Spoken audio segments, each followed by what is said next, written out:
Hey folks, welcome to Market Intraday Analysis by InTheMoneyStocks.com, your leaders in pure technical analysis, avoiding all that Wall Street hype. Today, Tuesday, July 14th, 2009.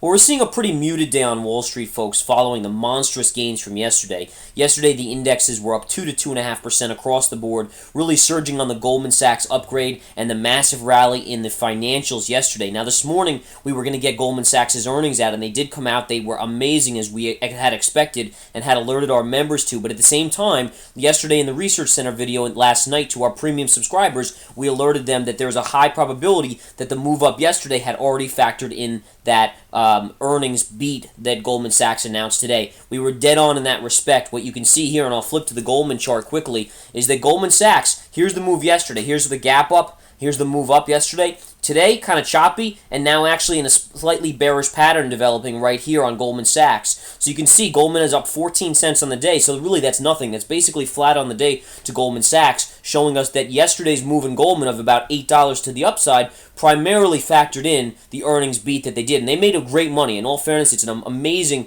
amount of money that they made, especially for a financial company after what everything's been going on. But let's be honest, their competitors are gone. You know, they have this niche where they can get in almost anything in the government. They have the connections they need, and it's going to be enough. And especially as Meredith Whitney said yesterday in the upgrade, you basically have a situation where all these state and local governments need to raise capital. Guess who's going to have to be doing that? And I do agree in that respect. Having said that, I don't think there's a ton of upside on Goldman Sachs in the near term, and we'll continue to watch that and see what happens. But we'll talk about that a little more. This week is options expiration week. Going to be a very, very volatile week. You can already see that happening from yesterday. Today you're getting a little more of a pause. You had choppy trading earlier. See Goldman choppy trading here. I can show it to you on the spiders as well. We'll go back to the spiders 10-minute. And here's the spiders. You can see choppy down, up, and then down again. Now slightly bearish pattern developing, although a possible double top or triple top coming into play as well. We'll discuss that soon. So you've had the choppy intraday trading, but ultimately the markets are pretty much flat. S&P's up about 2.5, Dow's up about 6 points, and the NASDAQ is just trading up ever so slightly here, 4 points on the day. So a really muted, slightly positive day, but mostly flat. Oil is flat on the day, down 5 cents on the day to 59.64. This was up earlier and it has come in a little bit, was kind of all over the map today. Again, I can show you quickly the USO chart, and then we'll get into the technicals on these things. But again, notice the gap up on oil, and then the fall sideways chart. Look at this bearish pattern. This is a bearish pattern. You have to recognize these patterns. Know your patterns, folks. Down move, sideways to slightly up. Bearish pattern, especially with the 20 moving average on top. We called this out in the chat room. Beautiful dump here and a nice move down in this area. So a beautiful move right there. Down, sideways to up. Bearish pattern formation. That tells you you're going to fall. Sure enough, you fall right down. Now you're actually starting a little bit of a bearish pattern again. We'll have to keep a close eye on this. If oil dumps out, you're going to have support right here on the USO. All right, good support right here. Then a little bit of minor support right down here on the chart. A little more right down in this range here.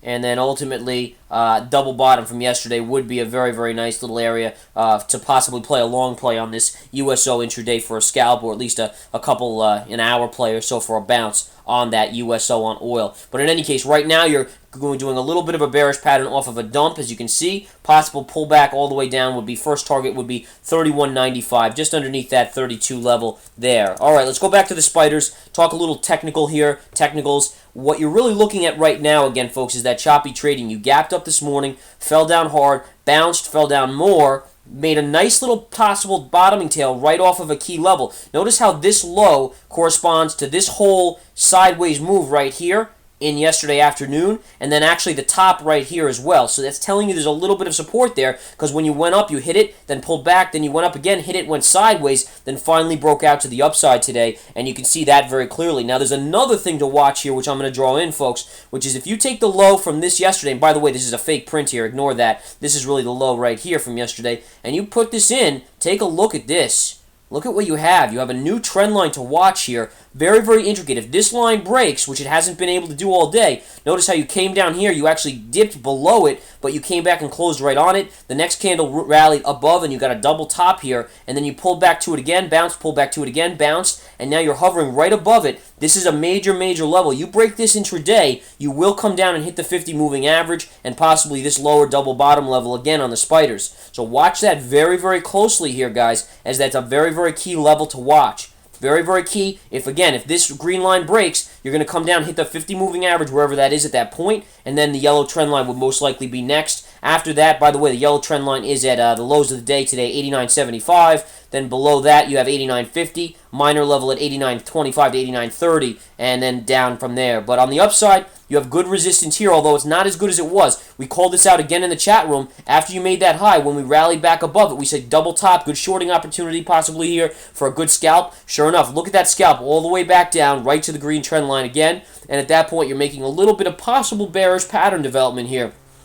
The only negative is that I can see, guys, is that what bothers me here is that the Goldman news was a non-event because you factored it in yesterday, and then now you have basically no volume in this market as we await Intel's earnings after the bell. So just be aware of that. You have a lot of things going on tomorrow, but right now you're waiting for the technology earnings of Intel, which can be a big, big deal. And right now, you could say, well, okay, if this breaks the green line, you have a bearish pattern here too. Maybe we dump out a little bit. I just don't see a lot of downside in this market until we get Intel's earnings, and then tomorrow morning we have a lot of economic data coming out, and that could be obviously a sway one way or the other. So to be honest, yes, it's a little bearish. Could we go up and test this double top? Absolutely. Do I think there's a lot of downside in this market? No, I don't. I just don't believe. I think it's going to be mostly a flat day today, maybe slightly positive, maybe slightly negative. I just don't see a lot of downside because there's no catalyst for that down wave as you're kind of still riding the high of Goldman Sachs earnings, the rally yesterday, and obviously people awaiting Intel's earnings after the bell. All right, let's take a look at Intel as we're talking about it. And you can see Intel having a nice little day, nothing big, but up about 13 cents. The big thing about Intel, though, is that yesterday it had a monster rally all the way from basically the lows of 1590 to about 1650. That's a pretty sizable move on Intel. And again, continuing to gain on that today, just floating up here. Dell warned yesterday. Dell is down very big today, down about $1, down 93 cents. You can see just off the low of the day, although this is actually looking a little bit on the bullish side, possibly for a near-term move on Dell. We'll have to see how that plays out. But in any case, Dell again warned yesterday after the close. That's why it's down 93 cents today, to keep that in mind. Going back to Goldman Sachs, folks, we just talked about a little bit of a bearish pattern here on Goldman. You can see right here. If this starts to break down, you're going to go to the lows of the day right here. That would probably be your target on this level, anywhere between here and here. All right, this area right here on Goldman Sachs would be a very, very solid level to watch, and very, very wise to watch it as well. But in any case, still have a bearish pattern here, although if it doesn't start to break down soon, it could be negated. We'll have to watch that very closely.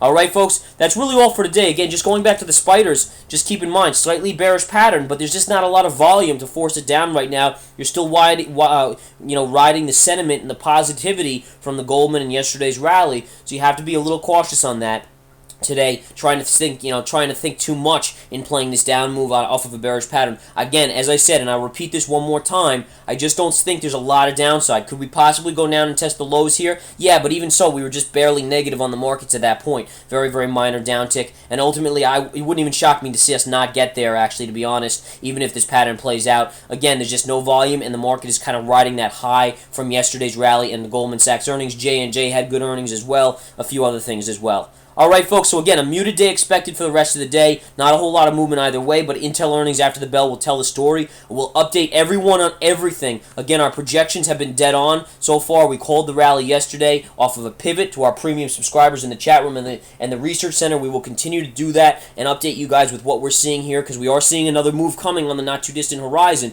You got to join up the research center to get all that information, though. That's all for premium subscribers based off daily charts, cycle analysis, technical trend line analysis off of the longer periods, and the cycle analysis is key. Have a wonderful day, folks. We'll talk to you then.